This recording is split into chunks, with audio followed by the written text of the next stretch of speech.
안녕하세요. 네, 오현준입니다. 2019 학년도, 선생님이 되실 여러분들과 이렇게 만나게 돼서 반갑습니다. 제 작은 힘이나마 또 제가 현장에서 했던 많은 경험들, 이런 것들이 여러분들이 중학교 또는 고등학교 선생님이 되는데 좋은 밑거름이 될 수 있도록 열심히 도와드리겠습니다. 예. 이번 5, 6월달 강의의 특징은 단원별 문제풀이로 진행을 합니다. 그래서 제가 1, 2월달에는 이제 기본 이론 및 핵심 이론을 정리하는 강의를 했고요. 그리고 이제 3월하고 4월 두 달 동안에는 2018년도 올해 새로 나온 제 교재죠. 오현준 핵심 교육학 229제가 있어요. 핵심 문제 229제. 그거는 여러분들이 꼭 한 권씩 갖고 있기를 바랍니다. 그리고 거기에 이론적 배경과 또 핵심 문제 그리고 예시 답안이 다 있어요. 그리고 제가 중요한 문제는 별표를 쳐놔서 그 부분만 여러분들이 잘 암기하고 이해해도 사실 우리 시험에서 19점 이상 맞는 거는 쉽다 이렇게 볼 수가 있습니다. 예. 그 다음에 이번 5, 6월달 강의는 이제 단원별 문제풀이로 진행을 합니다. 그래서 지난달하고 같은데요. 근데 지난달하고는 이제 새로운 문제로 여러분을 만나게 됐고요. 예, 그리고 그 강의 방식은 3, 4월 강의하고 똑같이 진행을 합니다. 일단 출제 범위는 시험에 많이 출제되는 그러한 내용부터 이렇게 순서화해서 강의를 진행을 합니다. 그러니까 이제 텍스트에 있는 순서하고 좀 다르다라고 볼 수 있어요. 그래서 일단 교육과정이 제일 많이 출제가 되는 부분이니까 교육과정에서 시작해서 그 다음에 이제 교육심리학 그렇게 강의 실러버스에 나온 대로 진행을 합니다. 그리고 이제 오프라인 강의와 온라인 강의를 병행하는 이제 블렌디드 러닝, 학교 현장에서는 거꾸로 수업이라고 하죠. 플립 러닝 방식으로 진행을 하겠습니다. 그래서 이제 온라인 부분에서는 월요일부터 금요일까지 진행을 해요.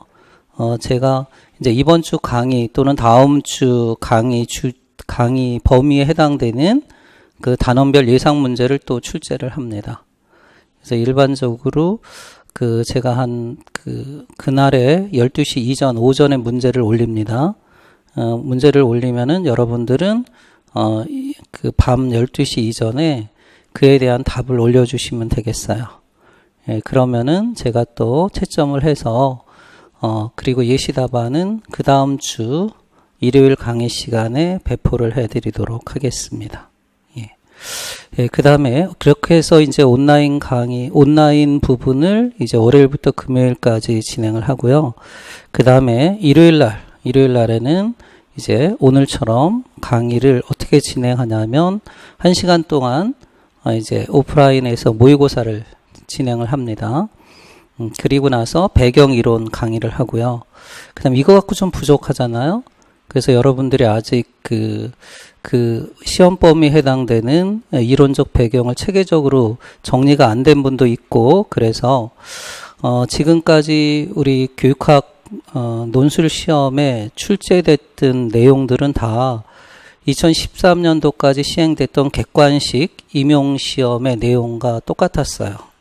한 문제도 벗어난 문제가 없었습니다. 그래서 이제 객관식 초중등 임용 문제 중에서 이제 여러분들이 알아야 할 내용들을 선별해서 그 문제를 가지고 다시 한번 이제 시험 범위에 해당되는 내용 부분의 이론을 정리하도록 하겠습니다. 예. 자, 그 다음에 그것이 끝나면 한 이제 2시나 3시 정도가 될 텐데요. 그래서 그 이후부터는 이제 1대1 첨삭지도, 그리고 여러분들이 이제 그동안 궁금했던 거에 대한 자유로운 플립 러닝이기 때문에 질문과 또 나의 답, 이런 식으로 진행을 하도록 하겠습니다. 예.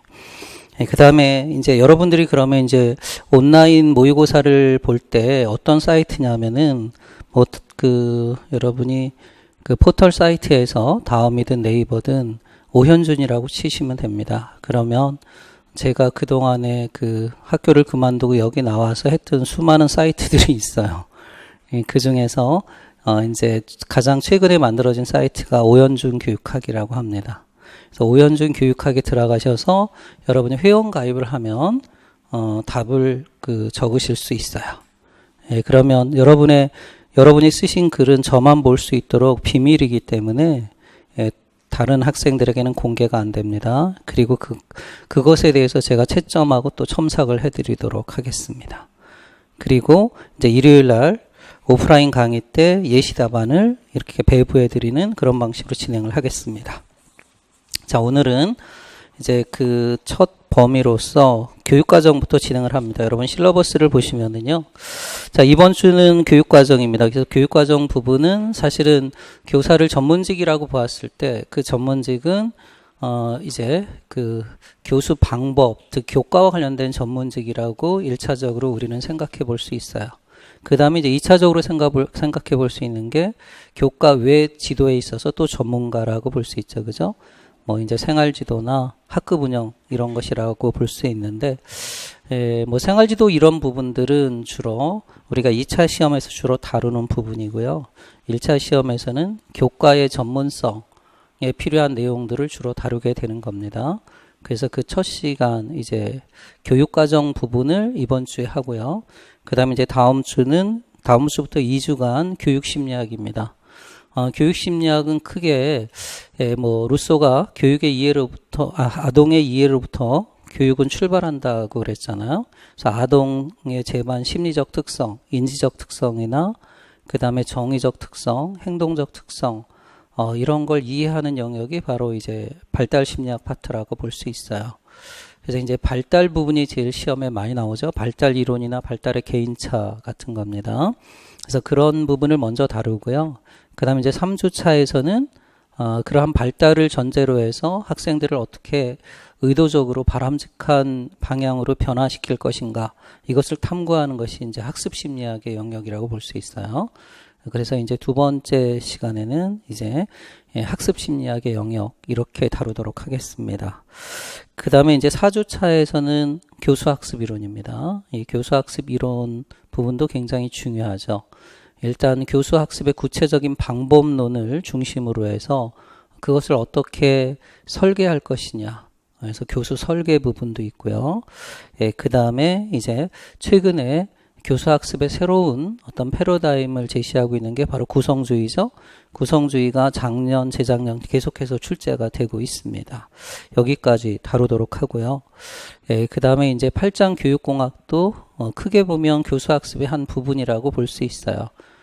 교수학습의 효과성을 높이기 위해서 매체를 어떻게 활용할 것이냐, 이 매체와 관련된 부분이라고 볼 수가 있겠습니다. 그 다음에 이제 5주차에서는 생활지도와 상담 그리고 교육평가를 다루게 됩니다. 아무래도 이제 교육평가가 더 중요하겠죠.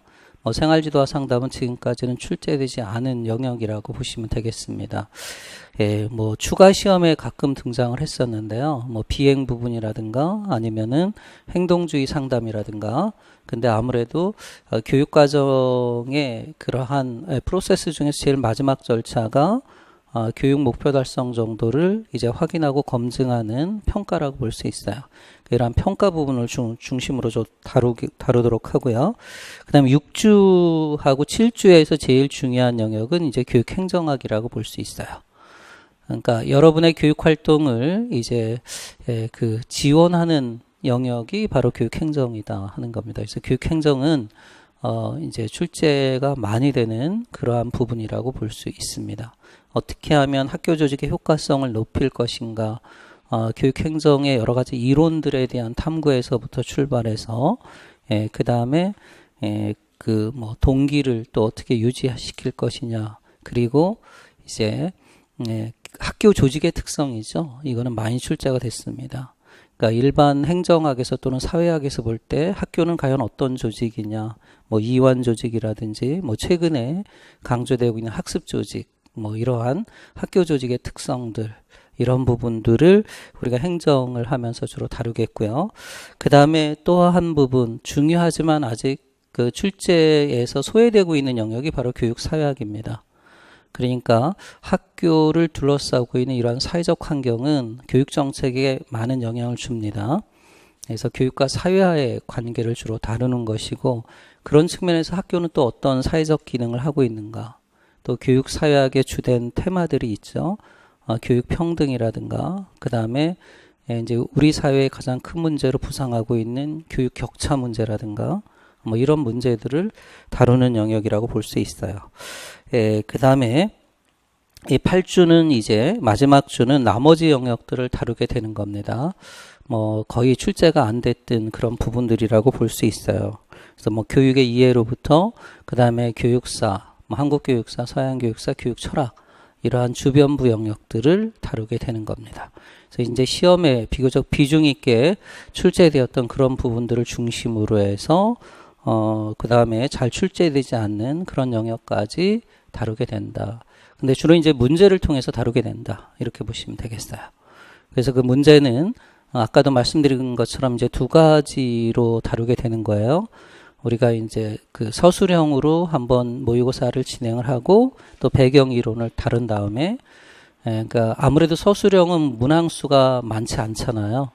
그러니까 실제 우리 시험에서도 4문제 아니면 5문제예요. 뭐 작년 같은 경우는 1점짜리를 많이 넣어서 문제수를 좀 늘렸죠. 그죠? 그래도 뭐 6문제 안팎이라고 볼 수가 있겠습니다. 그래서 오늘 문제도 한 6문제 정도 출제를 했는데요. 그러면 이제 나머지 영역들을 또 우리가 다루지 못하잖아요. 그래서 그런 부분들은 이제 우리가 객관식 기출문제를 가지고 이렇게 배경 이론을 또 정리를 하겠다. 그래서 이제 오프라인 강의는 그렇게 문제를 중심으로 그 서술형 문제와 그 다음에 객관식 선택형 문제를 중심으로 그 범위에 해당되는 배경 이론을 다룬다. 이렇게 보시면 되겠습니다. 자, 그러면 오늘 형성평가 1회 교육과정 부분에서 자, 문제의 형식은요, 이제 그 연수 자료집에서 출제가 됐습니다. 여러분이 형식도 한번 주목해 볼 필요가 있어요. 어떤 형식으로 문제가 출제가 되느냐. 뭐 작년 같은 경우는 교사들이 나누는 대화 형태로 출제가 됐죠. 제일 많이 출제되는 형식이 되겠어요. 이제 이렇게 자료집 또는 재작년에는 뭐 신문기사, 그 다음에 또 교사가 계획한 뭐 자기개발 계획서, 이러한 다양한 형태로 문제가 출제가 될 수가 있습니다. 예. 자, 그래서 문제의 어떤 에세이의 형식은 제가 이제 교육과정 연수를 위해서 교사들에게 배포하는 그 자료집이라는 형태로 출제를 했습니다. 그 사실은 이 여러분 텍스트에 나오는 이 제시문에 나온 이 지문은 교육과정과 관련된 시험에 제일 많이 출제된 교육과정과 관련된 대학의 전문 서적에서 발췌를 한 것입니다. 예. 자, 다음은 그 시교육청이 발간한 2015 개정교육과정, 2015 개정교육과정, 이것도 뭐 재작년에 주된 어떤 그 문제의 소재였습니다. 그죠? 뭐 작년에도 그 PBL 문제중심 학습과 관련해서 2015 개정교육과정에서 강조하는 미래 핵심 역량 6가지, 이렇게 핵심 역량과 매칭시키는 문제가 출제됐어요. 그러니까 2015 개정교육과정은 어떤 형태로든지 문제에 영향을 줄 수 있다. 그래서 우리가 실제 문제에서도 이제 언젠가는 몇 번씩 다루게 될 겁니다. 자, 그리고 특히 올해부터는 2015 개정교육과정이 작년에는 초등학교 1, 2학년에 우선적으로 적용이 됐고, 올해부터는 중학교 1학년, 고등학교 1학년, 그러니까 초중고 모든 학교에 적용되고 있다. 그런 점에서 2015 개정교육과정은 필수적으로 여러분이 알아두셔야 할 부분들이 되겠습니다. 그래서 현장 교원 연수가 이제 2015 개정교육과정 대비 연수가 진행되고 있는데요. 그 자료집입니다. 자료집 중에서 교육과정 이해 부분을 발췌한 것입니다. 발췌한 내용을 토대로 지금 3가지를 크게 묻고 있죠. 하나는 교육과정이란 무엇인가, 교육과정의 개념 부분, 그 다음에 2번째가 교육과정을 어떻게 만들 것이냐, 교육과정 개발입니다. 그리고 3번째가 이제 그 교육과정 개발에 포함되는 부분이기도 한데요. 교육과정 설계, 이러한 3가지를 소재로 해서 이제 논하는 것이 전체적인 문제가 되겠습니다. 제시문에도 나오지만 교육과정과 관련된 활동은 크게 세 가지가 있어요. 첫 번째가 이제 교육과정 개발이고요. 그 개발 안에 설계를 포함하는 거고요. 그 다음에 뭐가 있죠? 여러분이 주로 하는 거는 교육과정 개발이라는 측면보다는 교사가 됐을 때는 뭐를 하죠? 교육과정 실행이죠. 또는 운영입니다. 예. 그리고 세 번째 측면은 뭐라고 그랬어요? 그렇죠. 개발과 실행 이런 부분들을 반성적으로 점검하는 활동이 되겠죠. 그걸 이제 교육과정 평가라고 하는 겁니다. 예.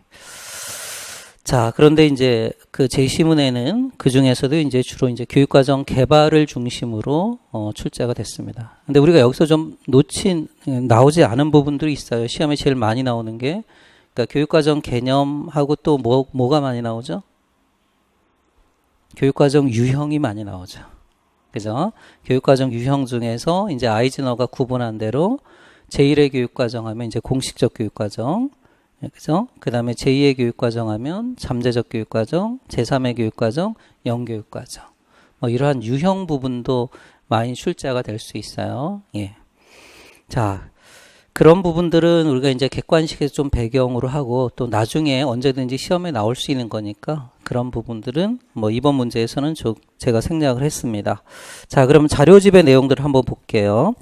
자, 글가는 교육과정 개념입니다. 교육과정은 우리가 영어로 커리큘럼이라고 합니다. 이 커리큘럼이라는 말을 제일 먼저 쓴 학자가 누구죠? 1912년 보비트죠. 그래서 보비트는 테일러의 과학적 관리론을 토대로 해서 이제 교육과정을 어떻게 그러한 만들 것인가 개발하는 그러한 이론적 작업을 처음 시도한 사람이 보비트입니다. 예. 그러니까 학교를 공장에 비유해서 설명을 했죠. 그죠? 공장에서 노동자가 재료를 가지고 완제품을 만들어내듯이 학교에서도 노동자에 해당되는 게 교사죠. 재료는 뭐가 되겠습니까? 학생이죠. 그럼 완제품은 뭐가 되겠죠? 어른이죠. 어른을 만들어내는 과정이다. 이게 우리가 전통적으로 생각하면 그렇죠. 그죠? 어른이 같이 있다라고 생각하는 것을 이제 후세대인 아이들에게 전수하는 과정이라고 볼 수 있어요. 예, 그런데 이제 보비트는 그럼 교육과정을 어떻게 만들 것이냐, 바로 어른에 주목한 거죠. 그럼 어른은 어떤 활동을 하고 있느냐. 근데 어른도 두 가지 유형이 있잖아요. 응? 그 좋은 어른도 있고 찌질한 어른도 있고 이런 겁니다. 그래서 이제 사회학자 베버가 플라톤의 철학을 토대로 처음 사용한 용어가 있죠. 그걸 이제 아이디얼 타입이라고 합니다. 이상형.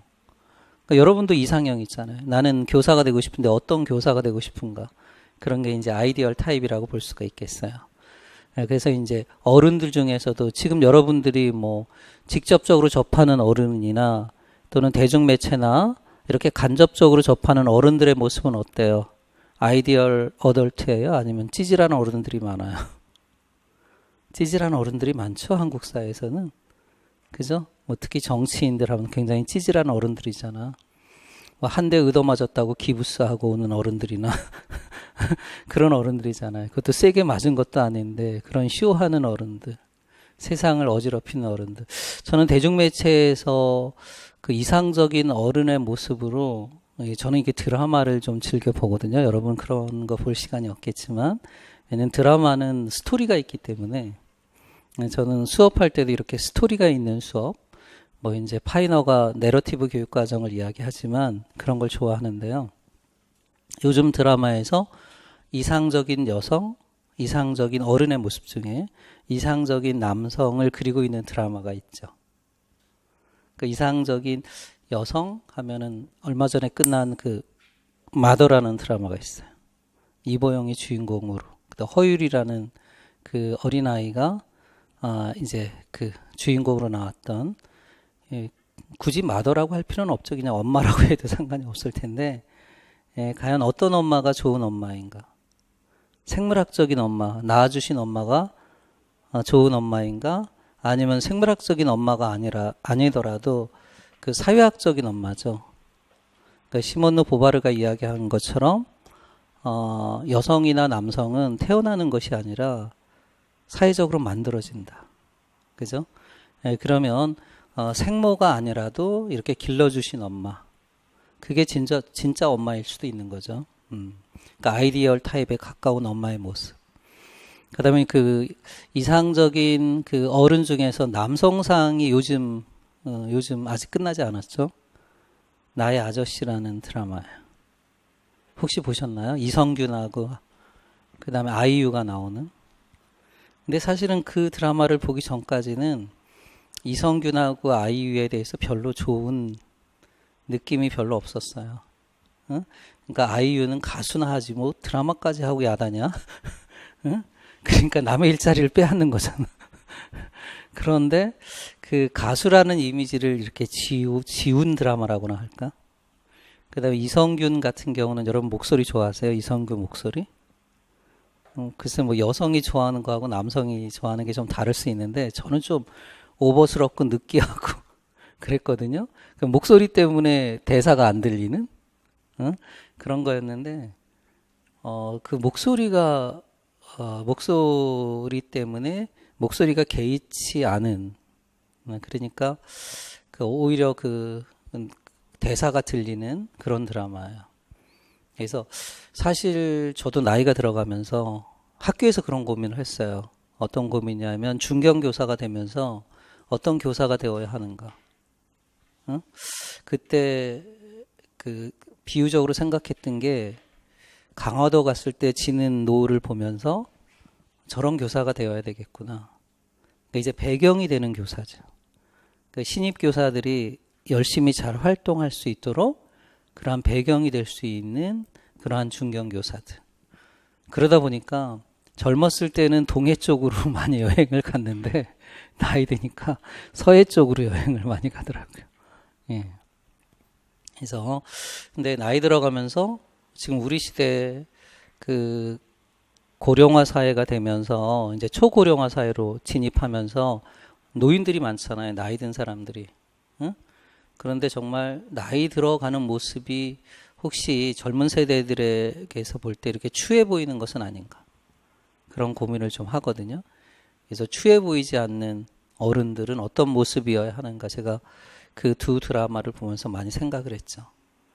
그래서 여성으로서 나이듦에 대해서는 그 마더라는 드라마를 보면서 또는 남성에 대해서는 이제 그 나의 아저씨 뭐 이제 그런 드라마를 통해서 좀 많이 생각을 했어요.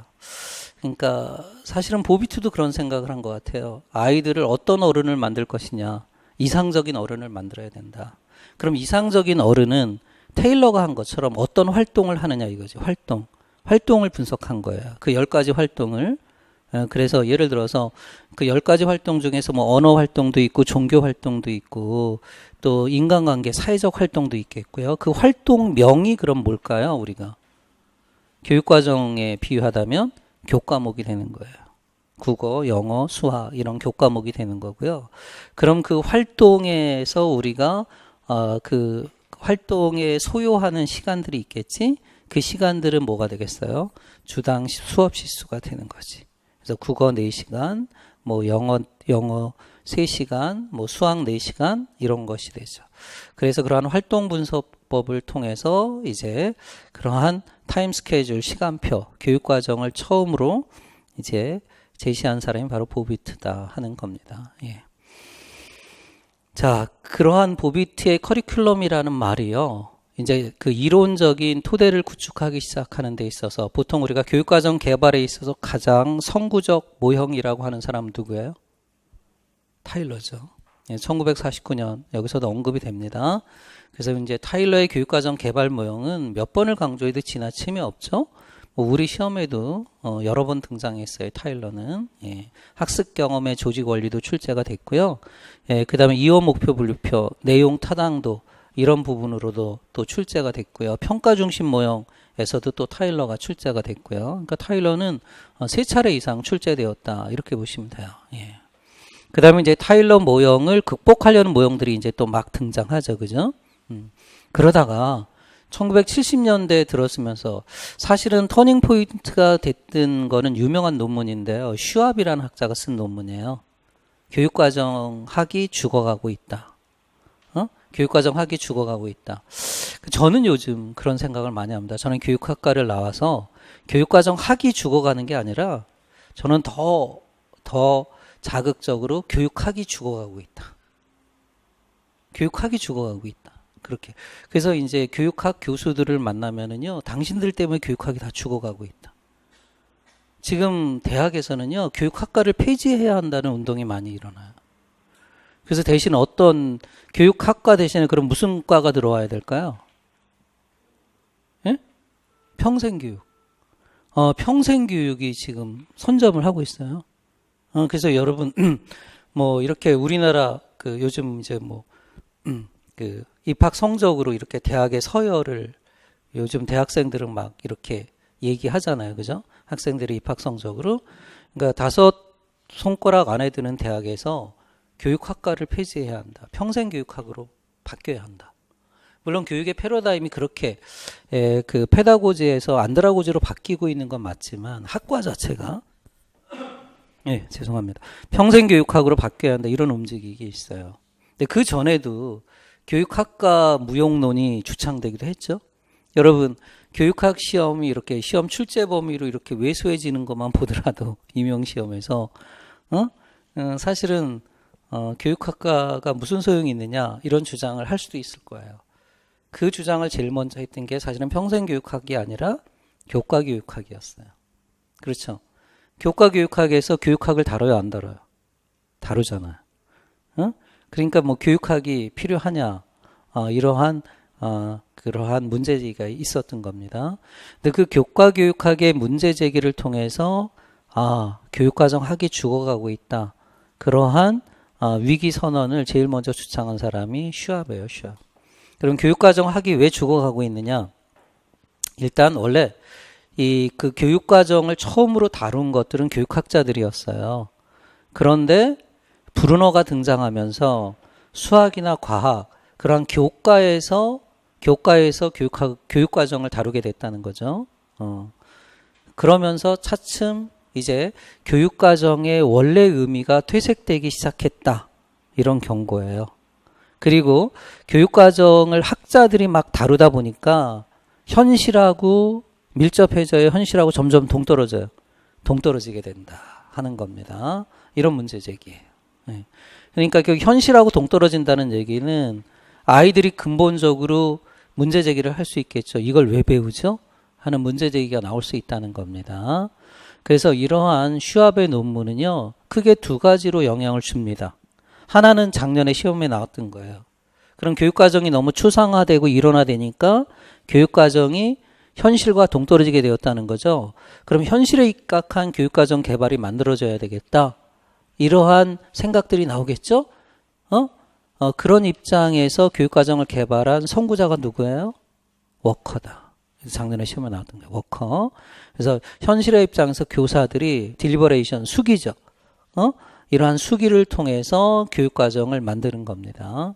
그 다음에 또 하나는 뭘까요? 또 하나는 이제 파이나라는 학자가 등장한 거예요. 그래서 파이나라는 학자가 이제 교육과정이 이렇게 점점 추상화되고 현실에서 동떨어지니까 사실은 파이나 같은 학자들은 순수 교육과정 학자라고 볼 수 있어요. 그럼 우리가 보비트가 처음으로 교육과정이라는 말을 했는데 이제는 그 교육과정의 원래 의미가 무엇인지 다시 한번 돌아가 보자. 이런 건 다분히 포스트 모던한 현상들입니다. 그죠? 이런 걸 교육과정을 다시 한번 개념화하자. 이런 걸 뭐라고 하죠? 그러니까 교육과정 재개념화 이렇게 부른 거죠. 그게 이제 그 선구자가 파이나가 되겠습니다. 근데 우리가 교육과정 재개념화 또는 재개념주의라고 하잖아요. 근데 재개념주의 하면 정적이에요? 동적이에요? 주의라는 말 자체가 정적이죠. 딱 이렇게 틀에 박힌 어떠한 그 고정관념이나 철학처럼 보이잖아요. 그래서 이제 재개념화 이런 말을 쓰는 거예요. 왜냐하면 교육과정 재개념화는 그 딱 교육과정의 의미를 한 가지로 정의할 수는 없잖아요. 왜냐하면 여러 가지로 우리가 포스트 모더니즘이 지닌 특징처럼 여러 가지로 정의를 할 수 있기 때문에 그렇게 재개념화라는 말을 많이 쓰는 겁니다. 그러면서 이제 그 파이너가 던진 유명한 명제가 있죠. 교육과정은 꾸레레로 되돌아가야 한다. 이게 이제 제 개념하에 그런 시발점이 된 거예요. 꾸레레로 되돌아가야 한다. 그런 거죠. 그런 거 보면 여러분 생각나는 게 없어요? 모든 것이 처음으로 되돌아가려는 자세가 굉장히 살아가면서 필요한 자세예요. 그래서 제가 교사였다 교사 그만두고 학원 강사가 됐잖아요. 매판지싱이 됐는데 제가 늘상 뭐 술은 좋아하지만 술을 마실 때 늘 먹는 술은 딱 정해져 있어요. 처음처럼이에요. 응? 그러니까 내가 처음 그 학원 강사가 됐을 때 가졌던 마음, 응? 뭐 돈을 많이 벌자 이건 아니었으니까, 응? 내가 학교에서 이루지 못한 꿈을 여기서 한번 펼쳐보자. 그래서 사실은 그렇잖아요. 학교를 변화시키는 방법이 여러 가지가 있지만, 그 김상곤 체제에서 느껴지는 것처럼 대한교육이 공교육을 바꾸기도 하잖아요. 응? 그러니까 학원 교육이 학교 교육을 또 바꿀 수도 있는 거죠. 그런 거. 자, 그래서 처음으로 되돌아가는 생각들, 사실은 그런 게 필요한 것 같아요. 우리가 살아가면서. 여러분이 지금 갖고 있는 교사가 되고자 하는 이 첫 마음, 아직 뭐라고 할까요? 문명에 찌들지 않은 그 첫 마음, 그것을 루소는 노블 세비지, 고상한 야인이라고 불렀던 거죠. 그죠? 그러니까, 근데 사실은, 우리 사회가 많은 그 구성원들에게 헬조선이라고 외치는 거는 우리 사회가 그만큼 문명이 타락했기 때문이라고 볼 수도 있는 거죠. 예. 대표적으로, 그 사회가 건강하기 위해서는 여러 가지 것들이 있는데 그 중에 하나가 교육이고요. 그 다음에 언론이고요. 그 다음에 정치고요. 그 다음에 또 뭘까요? 종교예요. 이 네 가지 중에서 어느 하나만이라도 제 역할을 한다면 사회는 건강합니다. 근데 우리는 그 네 가지가 그 제 역할을 다 하고 있다고 생각을 하세요? 저는 그렇게 생각하지 않아요. 특히 가장 중요한 민주주의는 참여나 소통을 전제로 또는 수기 민주주의라고 하잖아요. 그런 것이 활성화되기 위해서 중요한 역할을 해야 하는 것은 언론이죠. 언론이 썩어도 한참 썩었죠. 예? 그 다음에 종교는 18세기 루소가 이야기한 것처럼 종교가 제 역할을 하고 있는가. 그래서 루소가 에밀에서 선언한 그 사부와 보좌 신부의 고백이라는 것에서 선언한 게 뭐였어요? 원시 기독교로 되돌아가자. 이거였어요. 원시 기독교. 처음 기독교. 그러니까 예수와 12 사도들의 공동체로 돌아가자. 그죠? 그래서 여러분 미투 운동에서 뭐 목사 얘기 나오잖아요. 기독교가 그만큼 제도화됐다는 거죠. 다른 말로 하면 권력화됐다는 얘기죠. 저는 어쩌면은 그 박진영이 뭐 또 이상한 논란에 휩싸여 있잖아요. 근데 박진영이 한편으로는 굉장히 순수하다고 생각해요. 왜냐하면 성경을 공부하는 모임, 그건 굉장히 순수한 거거든요. 그죠? 그리고 개신교는 성경 제일주의이기 때문에 그러한 여러 가지 분파가 나올 수밖에 없는 태생적인 한계가 있어요. 그죠? 너 그렇게 해석하면 이다냐 이런 것 자체가 권력이거든요. 잘못된 거거든요. 그래서 몇 사람이 뜻맞는 사람들이 우리 성경 공부할래? 그런 출발점. 그거 아주 좋은 거잖아요. 예. 그 다음에 또 불교는 어때요? 뭐 이런 걸 생각해 보면은 과연 우리 제도화되면서 그 본질이 계속 유지되고 있어요. 사라져가고 있어요. 사라져가고 있는 거죠. 이런 것들은 우리가 문명 속에 살면서 늘 그 성찰적인 자세를 가질 필요가 있다 하는 겁니다. 그래서 파이너의 이 선언은 굉장히 의미가 있어요. 교육과정은 꾸레레로 되돌아가야 한다. 그럼 꾸레레의 의미는 뭐냐 하는 거죠. 그게 이제 명사적 의미가 있고 동사적 의미가 있다는 겁니다. 일단 두 가지 의미가 있어요. 첫 번째는 뭐냐. 마치 경주에서 말들이 따라 달려야 하는 정해진 길, 코스 오브 레이스다. 경주로다 이거죠. 이건 명사적 의미예요. 그럼 그 경주로가 예를 들자면 그 코스가 여러 가지 코스가 있잖아요. 우리가 달리기를 하더라도 100m 코스도 있고 단거리 코스도 있고 중거리 코스도 있고 장거리 코스도 있잖아요. 그죠? 그럼 이런 거는 우리가 다른 말로 교육과정에서 많이 쓰는 용어로 환치를 한다면 뭐가 될까요? 코스 오브 레이스. 경주로라는 것은 교육 내용이죠. 교육 내용 컨텐츠예요. 그 교육 내용이 교사를 주체로 볼 것이냐 학습자를 주체로 볼 것이냐에 따라서 하나는 뭐가 되겠습니까? 하나는 교과가 되겠고 또 하나는 뭐가 되겠지? 학습 경험이 되는 거지. 교과, 학습 경험 이렇게 나눠질 수 있다는 거지. 그걸 조금 더 세분화한다면 교과를 중심으로 교육 내용을 전개하는 걸 뭐라고 하죠? 교과 중심 교육과정, 학문 중심 교육과정. 그 다음에 학생들의 경험을 중심으로 교육과정을 구성하는 것은 경험 중심 교육과정, 인간 중심 교육과정이 되는 거예요. 그 다음에 근데 이런 것의 공통점은 문서화된 내용이라고 하는 거죠. 그죠? 그럼 우리가 여기서 한 걸음 더 들어가면 문서화된 내용을 어떻게 만들 것이냐 하는 것도 교육과정이 되겠죠. 그게 뭘까요? 재작년에 시험에 나왔던 교육기획이지. 교육계획이 바로 교육과정이라고 볼 수 있어요. 그죠? 그럼 예를 들어서 학교 교육과정, 학교 교육계획을 수립하는 거잖아요. 그것도 교육과정, 문서화된 교육과정이라고 볼 수 있다, 없다? 있다. 그래서 우리가 이제 그 코스 오브 레이스 경주로 명사의 의미는 세 가지 의미를 갖는 거예요. 하나는 교육계획, 뭐 학교 교육계획서 또는 국가의 교육과정 이런 것처럼.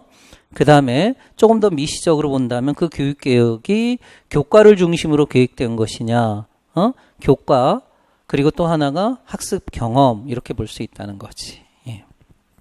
그 다음에, 그런데 이런 것들이 문서화되는 과정에서 현실보다는 실제를 반영하기보다는 이론과 추상화의 길로 갔다는 거지.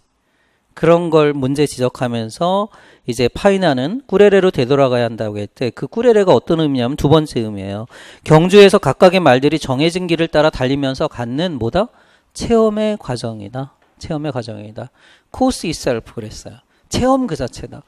이걸 여러분이 상상을 해야 돼. 이런 말의 의미를 이해하려면 예를 들자면은 지금 우리도 교육을 하고 있죠. 뭐 사교육이긴 하지만 그럼 여러분이 이러한 자료들을 보면서 여러분의 삶과 연관시키는 거죠. 이러한 자료가 나의 삶에 어떤 의미를 주는가 하는 것들입니다. 그러니까 조금 더 우리가 그럼 과거로 되돌아간다면 이제 여러분이 학교 생활을 하면서 여러 교과를 배웠을 텐데 그 교과를 통해서 여러분이 갖는 체험들이 있겠지? 그리고 그 체험이 여러분 삶에 던지는 의미가 있겠지, 그지? 뭐 수학을 배우면서 여러분이 가졌던 생각, 가졌던 어떤 체험, 의미 이런 거. 또 선생님도 마찬가지잖아요. 그런 교과목을 가르치면서 뭐 인생에 대해서도 생각하고 자기 삶에 대해서도 성찰하겠죠, 그죠? 그것. 그러니까 체험한다 그 자체로 포함될 수 있는 많은 것들이지 이것이 이제 동사적인 의미가 되겠습니다. 그러면 이제 꾸레레로 되돌아가야 한다라고 생각한 파이너는 어떤 의미로 지금 교육과정을 새롭게 정의하고 있다? 후자다. 이렇게 볼 수 있다는 거죠. 그래서 우리가 이 체험이라는 말을 좀 주목해 볼 필요가 있어요. 그래서 여러분 경험이라고 쓰면 안 된다고 그랬어요. 경험이라는 말을 이제 교육적 화두로 제시한 유명한 철학자는 누구예요? 듀이지. 그래서 근데 이 경험이 사실은 그 이전에 그 듀이부터 아니고요. 로크에게도 경험이라는 말이 있었고요. 근데 이것이 경험이 이제 듀이로 오게 되죠. 이 경험이 갖는 의미가 달라요. 근데 로크는 경험을 이성과 대립되는 용어로 로크는 경험이라는 말을 썼죠. 그죠? 그래서 로크는 태어날 때부터 그러면 이 이성이라고 하는 것은 뭐 영혼이다, 정신이다 이렇게 볼 수 있잖아요. 그럼 그리스 시대 소크라테스를 비롯해서 플라톤, 아리스토텔레스는 인간은 태어날 때 백지 상태예요. 아니면은 태어날 때부터 무언가를 소유하고 태어나요. 전자예요, 후자예요? 후자죠. 그 무언가를 소유하고 태어나죠. 그게 뭐예요? 영혼이지. 영혼이 있다라고 생각한 거야. 이성이 있다. 이성이라는 말은 뭐 근대 이후로부터 쓰기 시작했으니까. 그지? 뭐 데카르트가 나는 생각한다, 고로 나는 존재한다 그랬으니까. 그러니까 결국 이 영혼은 어쨌든 있었다고 그랬는데 로크는 태어날 때 그런 이성이 영혼이 있다 없다? 없다. 인간은 무슨 상태다? 백지 상태다. 그러면 우리가 알고 있는 지식을 그 바탕으로 우리가 문제 해결 이러한 사고를 하잖아요. 그러면 그러한 지식은 다 무엇에 의해서 생겨난 것이다? 경험에 의해서 생겨난 것이다. 그러니까 로크는 이성의 대립적인 개념으로 경험을 생각한 거지. 근데 듀이는 로크처럼 이성을 생각했을까? 아니야. 그죠? 그러면 로크의 이성이 아니라 듀이가 생각한 경험은 어떤 의미를 갖고 있죠? 이성을 그 배제한 경험이 아니라 이성을 포함한 경험이라고 볼 수 있지. 그지? 그렇기 때문에 경험은 고정돼 있어요. 끊임없이 재구성되지. 그지? 그럼 끊임없이 재구성되는 과정에 있어서 그 도구 역할을 하는 게 바로 이성이지. 이성을 구체적으로 듀이는 뭐라고 정의했어요? Reflective thinking, 반성적 사고라고 했다. 성찰적 사고. 그래서 이러한 반성적 사고를 통해서 경험은 계속적으로 재구성된다. 그래서 경험의 재구성을 한마디로 하면 뭐다? 성장이다. 그래서 듀이는 인간은 끊임없이 성장하는 존재다. 진보하는 존재다. 이렇게 보고 있어요. 그러니까 듀이가 생각한 경험은 이성을 포괄하고 있는 그런 경험이라고 볼 수 있지. 그죠? 이게 20세기 초 진보주의의 철학적 배경이 된. 그러니까 듀이의 이런 생각은 19세기적 마인드에서 나왔어요. 이게 경험과 이성이 대립됐잖아요. 서양 역사를 보면은. 그래서 17세기는 경험의 시대였고 그게 리얼리즘 실학주의 시대였고 18세기는 이성의 시대였잖아요. 계몽주의. 그죠? 근데 19세기로 들어가면서는 경험과 이성이 만나게 되죠. 그걸 19세기는 그래서 우리가 낭만주의라고 하잖아요. 이런 걸 종합하게 되잖아요. 전체로서의 인간에 대해서 사유하기 시작하면서 철학적으로는 어떤 이론이 등장하지? 관념론이지. 이게 칸트에게서 헤겔로 이어지는 거거든. 그러면 관념론이라고 하는 것은 이거는 선험적 이성과 경험을 다 포괄하는 개념이다 라고 볼 수 있는 거지.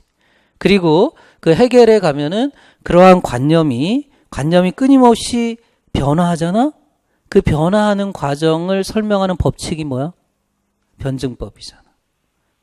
내가 가졌던 생각, 그리고 그 생각에 대립되는 생각, 정반, 태제, 안티태제, 변증법적으로 종합하면서 새로운 생각, 그러한 새로운 관념이 끊임없이 계속되다가 그 관념의 완성체, 사실은 그것도 그 완성체가 딱 끝난다는 것도 말이 안 되긴 안 되지만 그것을 절대정신이라고 불렀던 거지. 그 절대정신의 구현체가 뭐 종교적으로 보면 신이 될 수 있고 아니고 현실적으로 보면 헤겔은 그걸 국가라고 한 거지.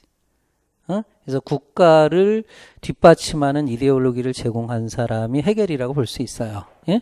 근데 그 국가주의의 폐해가 20세기 1, 2차 세계대전으로 나타나는 거고. 근데 어쨌든 변증법은, 헤겔의 변증법은 이건 굉장한 철학적 방법론으로 영향을 주게 되지. 근데 헤겔은 기본적으로 이 정신이라고, 그러니까 어떤 이 세계의 그 구성의 그 본질을 정신이라고 본 거잖아. 그 정신의 변화 과정을 변증법적으로 설명한 거고. 그러면 이 세계의 본질이 정신이 아니라 물질이라고 생각할 수도 있잖아. 그럼 물질의 변화 과정을 변증법적으로 설명한 학자도 등장하겠지. 특히 이제 역사 발전에 그 적용시킨 마르크스가 등장하는 거지. 그래서 서양 역사는 이제 그런 유물사관의 입장에서 변증법적으로 전개된다. 고대를 부정하면서 중세가 나오고 중세를 부정하면서 근대가 나오고 이렇게 생각한 거예요. 그러면 그러한 변증법을 바로 듀이가 수용하게 된 거지. 그래서 듀이는 그럼 인간은 무슨 존재야? 경험하는 존재지. 그런 경험이 변화하지 않아? 변화하지. 그걸 변증법적으로 설명하는 거야. 그 변증법적, 그래서 경험의 반대 개념이 뭐야? 반성적 사고. 이런 걸 통해서 끊임없이 성장한다 하는 거야. 그래서 여러분, 우리가 모의고사를 매주 보는 이유는 뭐지? 반성적 사고를 하라고. 과연 나는 공부를 제대로 하고 있는가? 혹은 놓치고 있는 건 뭔가? 그리고 그런 걸 통해서 1회보다는 2회가 나아지는 거고 2회보다는 3회가 나아지는 거고 이렇게 되는 거지. 예, 이렇게 볼 수 있어요. 자, 그런데 이제 70년대로 가면 그럼 여러분 생각해보세요. 듀이가 이야기하는 경험 속에는 이성을 포함하고 있잖아요. 그러니까 사실은 이 합리적인 이성을 포함하고 있는 겁니다. 그러니까 주관적이에요, 객관적이에요? 뒤에 이 경험은 완전히 주관적이에요? 아니면 이성을 함의하고 있기 때문에 객관성도 있어요? 객관성도 있는 거죠. 그죠? 그런데 이런 걸 완전히 배제한 게 있지. 이성을 포함하지 않은 순수한 경험, 그것이 나오는 거야. 그게 70년대, 그게 뭐다? 체험이다. 이게 체험이야. 그럼 체험에 주목한 사람, 이 체험이 우리가 정보처리 이론으로 따진다면 체험에 해당되는 게 뭘까? 체험에 아주 지극히 주관적인 거잖아. 현상에 대한 체험, 이걸 강조하는 것이 바로 현상학인데, 현상학 또는 해석학, 그리고 이것에 토대가 된 게 우리가 철학에서는 실존주의라고 하잖아요. 실존주의예요. 그러면 현상의 본질은 체험에서 나온다는 거지. 그럼 그 체험은 똑같아요? 다 달라요? 다 다른 거야. 그리고 이러한 반성 이전의 경험이야. 이런 겁니다. 체험. 그러니까 체험은 사실은 이성으로 하는 거야? 몸으로 하는 거야? 몸으로 하는 거지. 그래서 여러분 퐁티 기억나시나요? 몸의 현상학. 몸으로 체험하는 거. 근데 그 몸으로 체험한 거는 그러면은 언어로 표현하기가 쉬워, 어려워? 어렵지. 그러니까 언어 이전의 것. 그런 것을 이제 폴라니 같은 학자는 암묵지라고 부른 거야. 묵시지. 내가 언어로 설명할 수는 없지만 알고 있는 그 무엇.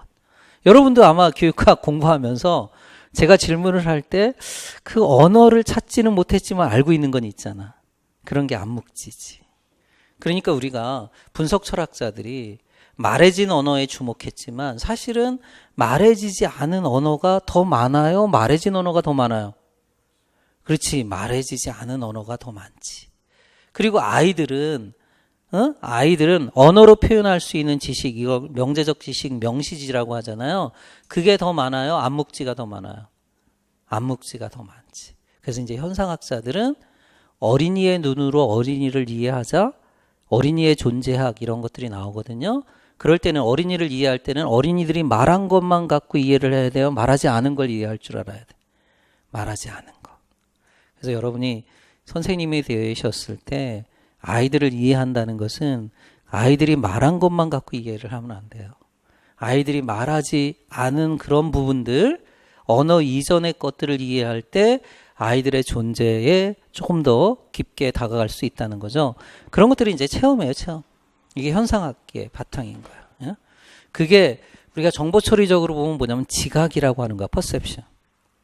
그 지각은 굉장히 주관적인 거죠. 이런 경우. 그리고 이성하고는 이성하고는 좀 거리가 먼 그러한 경험이라고 볼 수 있어요. 자, 이러한 체험으로 해석한 사람이 바로 파이나다 하는 겁니다. 그리고 체험을 통해서 우리가 갖는 의미, 이런 것들이 바로 교육과정이다 하는 겁니다. 그러면 이제 교육과정을 후자, 이 체험의 의미로 해석한 파이나는 학습자가 자신이 갖는 교육 경험의 본질을 분석해서 그 실존적 의미를 찾는 작업이다. 그래서 실존적 의미가 나왔지, 그지? 체험과 그를 통해서 얻게 되는 실존적 의미야. 실존적 의미는 아주 지극히 주관적인 의미라고 볼 수 있어요. 그게 교육과정이다. 자, 그럼 이러한 실존적 의미를 찾고 발견하는 작업이 바로 뭐다? 꾸레레의 방법론이다 하는 겁니다. 자, 이 꾸레레의 방법론도 객관식에서 한번 출제가 되었는데요. 그래서 이제 문제 1번이 나옵니다. 문제 1번은 파이나가 해석한 교육과정의 의미를 설명하고, 그래서 체험, 실존적 의미, 반성, 성찰 이런 키워드를 조합해서 쓰시면 됩니다. 그래서 여러분이 정답을 찾을 때 항상 채점 기준은 키워드이기 때문에 그 키워드를 중심으로 기억하는 게 좋습니다. 그 다음에 이제 꾸레레의 방법론은 4가지로 제시했어요. 그러면 내가 이전에 과거에 그 교육과정을 체험한 적이 있잖아, 그지? 그런 걸 과거로 돌아가는 과정이지, 과거의 경험을 상상하는 과정, 그런 걸 이제 회귀라고 불렀다. 또는 소급이라고 합니다. 여러분이 뭐 초등학교 때면 초등학교 때, 중학교 때면 중학교 때 그러한 체험을 생각해 보는 거죠. 그 다음에 그 실존주의는 사실은 과거지향적인 것은 아니에요. 미래지향적이죠. 실존주의는. 그리고 인간의 본질이라고 하는 것은 과거로부터 주어지는 것이 아니라 내 스스로가 본질을 어떻게 하는 거죠? 만들어가는 과정이죠. 자, 그래서 만약에 내가 이런 교육과정을 배운다면 미래 내 삶은 어떻게 될까? 상상하는 과정이 있겠지? 그런 걸 이제 전진이라고 불렀던 거예요. 전진. 그리고 그러면 이제 그 세 가지 경험들을 비교하는 과정이 있겠지? 과거의 경험, 현재, 미래의 이러한 예상되는 모습 이런 걸 펼쳐놓고 비교하는 과정을 분석이라고 한다. 그럼 분석 다음에 뭐가 나오겠어요? 그러한 교육과정을 통해서 새로운 의미를 찾는 과정이 되겠지? 그것이 바로 종합이다. 종합이라고 하는 것은 우리가 창의력이에요. 그래서 새로운 의미를 우리가 창조하고 발견하는 과정이다. 이게 네 가지 방법을 이야기를 한 거예요. 예. 그 네 가지 방법 중에서 두 가지를 쓰는 게 1번 문제가 되겠다 하는 겁니다. 예, 그 다음에 이제 교육과정 개발을 볼게요. 교육과정 개발. 교육과정 활동은 제가 언급을 했어요. 세 가지로 구성되어 있다. 교육과정을 개발하는 일, 그 개발된 교육과정을 운영, 실행하는 일, 그리고 교육과정의 어떠한 개발과 운영을 평가하는 일. 세 가지로 구성된다 하는 겁니다. 자, 교육과정 개발은 교육과정 설계를 포함한다. 항상 그렇잖아요, 여러분. 우리가 개발을 하기 위해서는 그 전제가 되는 게 뭐가 있어요? 계획이 있어야 되잖아. 계획된 대로, 청사진대로 우리가 만들어가는 거잖아요. 그러니까 설계를 포함한다. 그래서 여러분, 교육공학을 1994년 미국 교육공학회가 교수공학이라고 정의를 했잖아. 그래서 교수학습의 효과를 극대화하는 게 교육공학이다. 5가지 영역이 있잖아. 시험에 많이 나오는 5가지 영역 중에서 제일 먼저가 뭐야? 설계. 설계한 대로 만드는 일이 뭐야? 개발.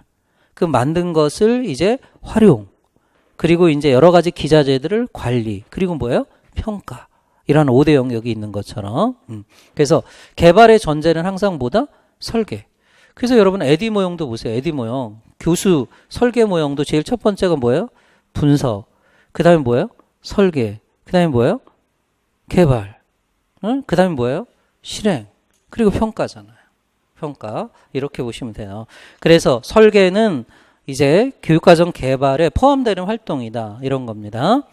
자, 그럼 교육과정 개발은 주로 이런 테크놀로지, 공학적인 방법을 활용해서 교과서를 만든다거나 교사용 지도서를 만든다거나 머티리얼, 교수학습 자료를 만든다거나 또는 소프트웨어 또는 평가 자료 이런 걸 만들어내는 일을 우리는 개발이라고 한다 하는 겁니다.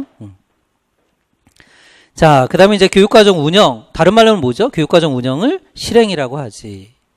응? 자, 그럼 교육과정 운영 실행하면 여러분 꼭 기억해야 할 사람이 있어요. 우리가 객관식에서 또 확인하겠지만 누굴까? 스나이더. 교육과정 실행에 대한 관점. 즉 교사들은 주로 실행을 하는 사람들이잖아요. 그지? 예. 근데 그것이 교육과정이 누가 개발했느냐에 따라서 다르다는 거지. 그지? 뭐 충실한 이행, 창조적인 적용, 그 다음에 이제 그 상호 적용적인 활동 이러한 세 가지가 있다는 거지. 예. 자, 운영이나 실행은 개발된 교육과정을 학교 현장에서 채택하고 실행에 옮기는 과정을 말한다. 그럼 이제 교육과정 평가야. 그럼 교육과정 평가하면 어떤 사람 떠올릴까? 스터플빔이지. CIPP 모형, 학교 교육과정 전체를 우리가 평가해 보는 거지. 또는 엘킨 이런 학자들을 생각해 볼 수 있고, 교육과정의 평가라는 요소를 처음으로 포함시킨 사람이 누구야? 타일러. 뭐 이런 사람들을 우리가 생각해 볼 수 있어요. 교육과정 평가는 교육과정 개발, 교육과정 운영, 교육과정 성과에 대한 평가를 포함하는 폭넓은 활동이다 하는 겁니다. 이들 활동들이 유기적인 연관을 갖고 있다. 그리고 계속적으로 이렇게 순환할 때 학교의 교육의 성과는 높아진다. 그런 거죠. 우리가 평가를 통해서 이제 그 개발에 대한 성찰도 이루어지는 거고 운영에 대한 성찰 이런 피드백이 이루어질 때 이제 학교의 성과는 높아진다 하는 겁니다. 자, 교육과정 활동 중에서 교육과정 개발에 대해서 살펴보자는 거죠.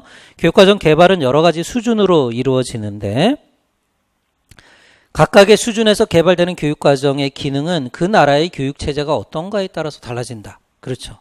국가가 교육과정을 개발할 수도 있고요. 그 다음에 이제 학교가 교육과정을 개발할 수도 있고, 더 민주화되면 어때요? 아예 선생님들이 교육과정을 개발할 수도 있겠지. 그러니까 그 나라의 어떠한 정치체제 이런 것과 밀접한 관련이 있다 하는 겁니다. 예. 자, 그러면 국가에서 교육과정을 세 가지 활동 중에서 개발하고 평가하는 거야. 그리고 이제 지역이라고 하는 것은 시도교육청 또는 교육지원청이 되겠지. 지역이나 학교에서 교육과정은 운영하는 역할을 하는 거지. 이러한 개발 방식을 뭐라고 합니까? 중앙집권적인 교육과정 체제라고 한다. 그럼 여러분 어때요? 우리나라는 중앙집권적인 거예요? 아니면 지방분권적인 거예요? 중앙집권적인 거지. 그지? 이러한 기본 기조는 계속 유지되고 있죠? 그래서 이번에 여러분 이제 문재인 정부 들어서면서 국사교과서에서 자유민주주의인데 자유라는 말을 빼겠다. 이런 것들을 보면 중앙집권적인 것임을 알 수 있다는 거죠. 그죠? 예. 그래서 중앙집권적인 거는 개발하고 평가는 국가가 하는 거고, 실행은 이제 각 시도나 학교에서 하는 거예요. 그럼 실행을 어떻게 해야 돼? 실행을 어떻게 해야 돼? 국가에서 개발한 대로 해야 돼? 아니면은 학교가 알아서 하는 거야? 개발한 대로 하는 거지. 이런 걸 충실도적 관점이다. 충실한 이행이다. 이렇게 보는 거지. 그 다음에 자, 교육과정 개발, 운영, 평가 이 모든 활동을 지역이나 학교를 중심으로 전개시키는 거지. 지역이나 학교에 맡기는 거야. 우리나라는 몇 차 교육과정부터 이러한 기조를 띠기 시작했냐면 6차지. 6차. 그리고 7차 현행 2015 개정교육과정은 이런 경향이 점점 확대되고 있는 거죠. 이런 걸 지방분권적인 교육과정 체제라고 한다 하는 겁니다. 자, 그럼 지방분권적인 교육과정 체제에서는 교육과정을 개발하고 운영하고 평가하는 것이 지역과 학교니까, 지역과 학교는 자기 지역의 특색에 맞는 또는 학교의 특색에 맞는 교육과정을 개발해야 되겠죠. 그러니까 창조성이 발휘되는 거지. 응? 창조적인 운영, 창조적인 적용 이런 걸 강조하는 겁니다. 자, 이렇게 중앙집권적이냐 지방분권적이냐에 따라 국가, 지역, 학교 수준의 교육과정이 갖는 기능과 역할은 차이가 있다. 그래서 2번 문제. 자, 2번 문제는 이제 중앙집권적인 교육과정 체제와 지방분권적인 교육과정 체제가 갖고 있는 장점을 각각 두 가지를 쓰는 문제다 하는 겁니다.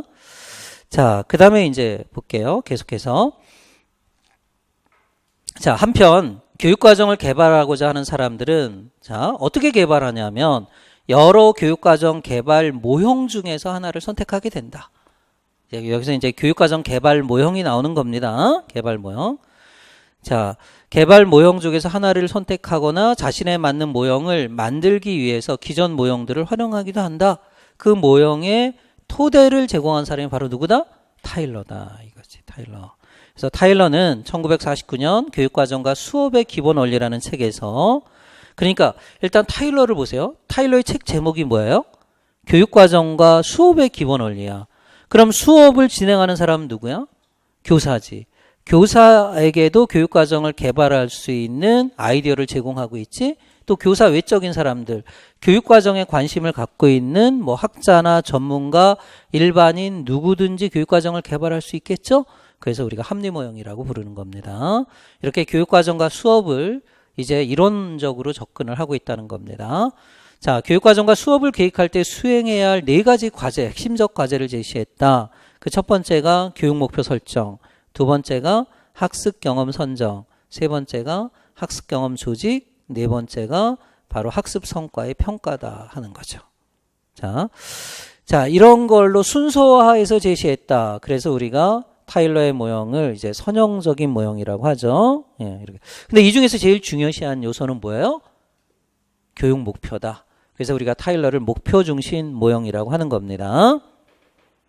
자, 이제 여기에서 이제 문제가 나온 거죠. 그것이 3번 문제가 되겠습니다. 타일러 개발 모형에 나타난 교육 목표 설정 자원 3가지를 써라. 이건 굉장히 중요해요. 왜냐하면 교육과정을 결정하는 3가지 요소이기 때문에 그렇습니다. 뭐예요? 학습자, 사회, 교과다 하는 겁니다. 그 다음에 이제 두 번째는 우리가 학습 경험을 선정하는 원칙 5가지를 제시했는데 그 중에 2가지를 쓰는 거예요. 기회, 그 다음에 만족, 그 다음에 가능성, 다경험, 다성과의 원칙, 이러한 5가지가 되겠습니다. 뭐 학습 경험의 조직 원리, 이건 시험에 출제가 되었죠. 계속성, 계열성, 통합성 이런 겁니다. 예. 자, 그 다음에 이러한 타일러의 모형은 이후 개발된 교육과정 개발 모형의 이론적 토대를 제공했다. 그래서 우리가 이런 걸 타일러의 논리라고 합니다. 자, 그렇지만 이제 비판도 많이 받았다 하는 겁니다. 그 첫 번째 비판은 제자가 비판을 했죠. 그 제자가 누구예요? 타바다 하는 거예요. 힐다 타바. 그래서 타바가 교육과정을 개발하는 것은 아무나 하는 것이 아니다. 교사가 하는 것이다. 그래서 교사 중심적인 입장에서 개발 모형을 제시했어요. 예, 그 다음에 그럼 이제 학교의 현실에 맞는 교육과정 개발 모형을 1984년에 제안한 사람이 등장한다. 그가 누구다? 스킬백이다. 그래서 스킬백의 개발 모형 등에 의해 추상적 상황에 의해서 개발된 모형이라는 비판을 받았다. 그러니까 타일러의 모형은 이렇게 보편한 합리적 모형을 추구하다 보니까 이상에 가까운 거죠. 그죠? 이러한 현실을 고려하지 않았다. 이런 비판을 받게 되는 겁니다. 또한 교육 목표를 행동적으로 진술한 것은 과학화나 효율화, 즉 산업화 시대에 맞는 접근 방식이다. 이런 거지. 우리가 산업화 시대는 어때요? 여러분, 그러니까 예를 들어서 뭐 타이어를 1년에 몇 개 생산하자. 이렇게 계량화해서 제시될 수 있잖아요. 그러한 산업화 시대에 적절한 그러한 방식이다. 이런 비판을 받는 겁니다. 즉 타일러는 교육을 학습자의 내적 외적 조건을 통제함으로써 통제자가 원하는 행동을 이끌어내는 활동으로 보는 그런 입장이고요. 그렇지만 우리가 교육의 본질적인 목표죠. 이러한 전인적 변화나 이런 거를 유도하기는 어렵다. 이런 비판을 받게 되는 겁니다. 자, 그래서 이제 첫 번째는, 그러니까 4번째 문제가 나오는 거죠. 스킬백이 이제 타일러를 비판을 했는데, 그럼 스킬백이 개발한 교육과정 개발 모형이죠. 그 개발 모형을 우리는 이제 학교 중심 교육과정 개발이라고 하는데, 그 특징을 쓰는 문제. 특징 2가지 하고, 그 다음에 교육과정의 개발 절차 5가지예요. 그걸 제시하는 문제가 4번 문제가 되겠습니다. 그 다음에 이제 또 타일러를 비판한 사람이 있는데 아이즈너다. 아이즈너는 이러한 타일러의 목표를 비판한 거죠. 산업화, 과학화 시대에 맞는 목표고요. 그런 점에서 이 타일러의 목표는 일부 교과에는 적용될 수 있다. 수학이나 과학 교과에는 적용될 수 있지만 이러한 전인성을 함양하는 그러한 예술이라든지 이런 데는 적용하기 어렵다는 겁니다. 이런 걸 비판하면서 교육 목표를 조금 더 확장했죠. 행동 목표 말고 무슨 목표를 제시했어요? 문제 해결 목표와 표현적 결과를 제시했다. 특히 문제 해결 목표와 표현적 결과는 구성주의 상황에 맞는 목표라고도 볼 수 있어요. 그죠? 그러니까 문제 해결 목표는 이 문제가 무슨 문제예요? 추상적인 문제예요? 실제 문제예요? 실제 문제죠. 그러니까 구조화된 문제예요? 비구조화된 문제예요? 비구조화된 문제지. 그러니까 해결책이 한 가지예요? 여러 가지가 나올 수 있어요. 여러 가지가 나올 수 있는 목표고요. 그 다음에 이제 표현적 결과는 활동 중에 또는 활동 후에 나타나는 부수적 목표라고 볼 수 있어요. 그게 이제 5번이에요. 아이즈너가 제시한 3가지 교육 목표, 행동 목표, 문제 해결 목표, 표현적 결과에 대해서 설명하는 문제가 되겠습니다. 자, 지식과 기능의 학습을 위해서는 행동 목표가 필요하지만 그 외의 학습에는 이런 목표들이 필요하다는 겁니다. 자, 마지막. 교육과정 설계입니다. 교육과정 설계는 교육과정 개발의 전제 작업이라고 볼 수 있어요. 교육과정 설계는 교육과정을 구성하는 요소를 적합한 원칙과 원리에 따라 배치하는 것을 말한다.